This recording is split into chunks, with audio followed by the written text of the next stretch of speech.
नमस्कार दोस्तों, सही कहा है किसी ने कि दूसरे के साथ किया गया बुरा बर्ताव आपके बर्बादी का रास्ता खोल देता है। अगर आप किसी के साथ गलत करते हो तो आपके साथ जरूर गलत होगा। उस वक्त शायद आपको ये बात समझ में नहीं आती, चाहे देर से ही सही, लेकिन आपको आपके कर्मों की सजा जरूर मिलती है। इससे आप भाग नहीं सकते। जो आपने किया है उसका अंजाम आपको हर हाल में भुगतना ही पड़ेगा। लेकिन आप किसी का दिल दुखाते हो या किसी का बुरा करते हो तो भले ही देर में सही, लेकिन उसकी सजा आपको जरूर मिलती है। चलिए इस बात को हम इस कहानी के माध्यम से समझते हैं। यदि कर्म का फल तुरंत नहीं मिलता तो इससे यह नहीं समझ लेना चाहिए कि उसके भले बुरे परिणाम से हम सदा के लिए बच गए। कर्मफल एक ऐसा अमिट तथ्य है कि जो आज नहीं तो कल भोगना पड़ेगा। कभी कभी इन परिणामों में देर इसलिए होती है कि ईश्वर मानवीय बुद्धि की परीक्षा करना चाहता है कि व्यक्ति अपने कर्तव्य धर्म को समझ सकने और निष्ठापूर्वक पालन करने लायक विवेक व बुद्धि संचित कर सका है या नहीं।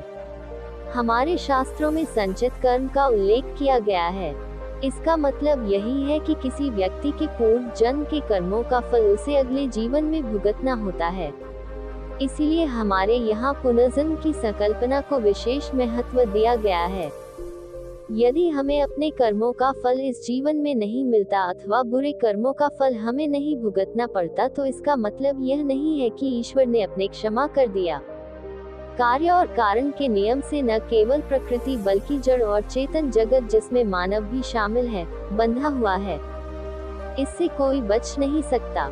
भगवान ने मनुष्य को भला या बुरा करने की स्वतंत्रता इसलिए प्रदान की है कि वह अपने विवेक को विकसित करके भले बुरे का अंतर करना सीखे।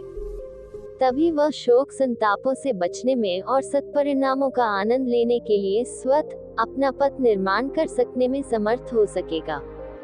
ईश्वर चाहता है कि व्यक्ति अपनी स्वतंत्र चेतना का विकास करे और विकास के क्रम से आगे बढ़ता हुआ पूर्णता का लक्ष्य प्राप्त करने में सफलता प्राप्त करे। यदि ईश्वर को ये प्रतीत होता कि बुद्धिमान बनाया गया मनुष्य पशुओं जितना मूर्ख ही बना रहेगा तो शायद उसने दंड के बल पर चलाने की व्यवस्था उसके लिए भी सोची होती। तब झूठ बोलते ही जीभ पर छाले पड़ने, चोरी करते ही हाथ में फोड़ा होने, कुविचार आते ही सिरदर्द होने जैसे दंड मिलने की व्यवस्था बनी होती। तब कोई मनुष्य दुष्कर्म करने की हिम्मत नहीं करता। लेकिन ऐसी स्थिति में मनुष्य की स्वतंत्र चेतना, विवेक, बुद्धि और आंतरिक महानता के विकसित होने का अवसर ही नहीं आता। इस प्रकार आत्मविकास के बगैर पूर्णता के लक्ष्य को प्राप्त कर सकने की दिशा में मनुष्य प्रगति कर ही नहीं सकता था। जिसका आपके साथ लेना देना होता है वह आपके यहाँ बेटा बनकर, बहू बनकर, पत्नी बनकर, पुत्र वधू बनाकर आपके घर जरूर आता है। इसलिए इस कहानी को बड़े ध्यान से सुनिएगा और समझेगा, और हो सके तो अपने दोस्तों के साथ शेयर भी जरूर करिएगा। वैसे कहानी कर्मों के लेन देन की है। एक फौजी था जिसका कोई माँ, बाप, भाई, बहन और पत्नी, बेटा, बेटी नहीं थे। वह अकेला ही काम कर पैसा इकट्ठा करता रहा और अपनी मस्ती में जीता रहा। और कुछ ही दिनों बाद उसके जीवन में एक सेठ जी आए जो माल सप्लाई करते थे। उनसे थोड़े ही दिनों में दोस्ती हो गई और सेठ जी ने कहा, आपके जो रुपए हैं वो उतने के उतने ही पड़े हैं, उन पैसों को आप मुझे दे दीजिए तो मैं कारोबार में लगाऊंगा और आपका पैसा डबल हो जाएगा। पैसा पैसे को ही कमाता है। और उस फौजी ने मान लिया और सेठ जी को अपना सारा रुपए दे दिया और खूब कमाई होने लगी। कारोबार बढ़ गया और फिर फौजी को पैसा न देने पर लड़ाई झगड़ा भी होने लगी। फौजी घोड़ी पर चढ़कर लड़ने गया। वह घोड़ी इतनी बेकार और बदतमीज घोड़ी थी कि जितनी लगाम खींचता वह उतनी तेज दौड़ती थी। खींचते खींचते उसके गलेफर तक कट गए और वह दुश्मनों के गोल में जाकर के खड़ी हो गई। दुश्मनों ने वार किया और फौजी मर गया और घोड़ी भी मर गई। तो सेठ अब बहुत प्रसन्न हुआ कि अब तो फौजी मर गया, उसका बारिश भी कोई नहीं है तो पैसा कौन लेगा। सेठ जी बहुत खुश हुए कि उसका ना तो कोई बारिश है, कोई पैसा लेने वाला कोई नहीं है और मेरा कारोबार भी अच्छी तरह चमक गया। ये सोचकर सेठ बहुत खुश हुआ। कुछ दिन बाद सेठ जी के यहाँ लड़का पैदा हुआ। अब सेठ जी और भी खुश कि भगवान की बहुत दया है, मेरा कारोबार भी अच्छा चल गया और बेटा भी हो गया और लेने वाला भी मर गया। अब मेरा लड़का मेरे कारोबार को देखेगा। अब सेठ जी बहुत खुश। वह लड़का पढ़ने लिखने में बहुत होशियार था। सेठ जी ने लड़के को पढ़ाया लिखाया और सेठ जी को लगा कि मेरा बेटा कारोबार संभाल लेगा।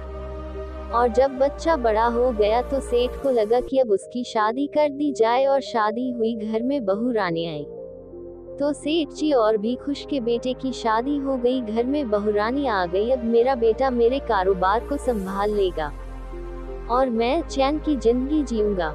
लेकिन कुछ ही दिनों बाद बच्चे की तबीयत बहुत खराब हो गई। सेठ ने बहुत पैसा लगाया, डॉक्टर ने जितना कहा उतना पैसा दिया। अब सेठ जी डॉक्टर के पास, हकीम के पास, वैद्य के पास दौड़ रहे हैं। पैसा पानी की तरह बाहर है, लेकिन बच्चे की तबीयत में कोई सुधार नहीं हो रहा है और डॉक्टर ने, हकीम ने जो गोली दवा दे रहे हैं बच्चों को खिला रहे हैं, लेकिन उसकी तबीयत में कोई सुधार नहीं हो रहा है। तबीयत और भी बिगड़ता जा रहा है, पैसा पानी की तरह बह रहा है और अब डॉक्टर ने ये भी कह दिया कि बच्चा नहीं बचेगा, इसे लाइलाज मर्ज हो गया है, ये बच्चा 2-3 दिन में मर जाएगा।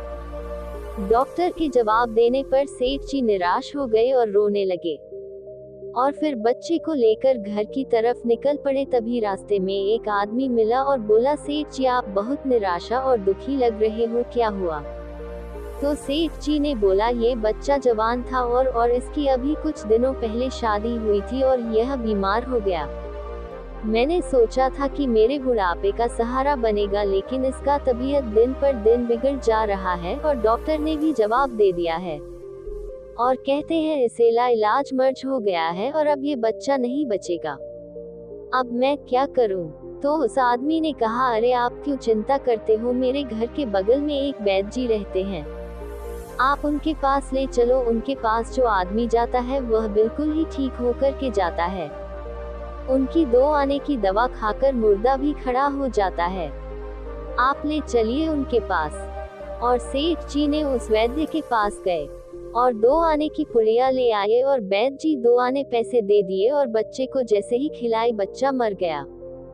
और अब सेठ जी का रो रो कर बुरा हाल हो गया है, सेठानी भी रो रही है और बहू भी रो रही है, गांव के लोग भी रो रहे हैं।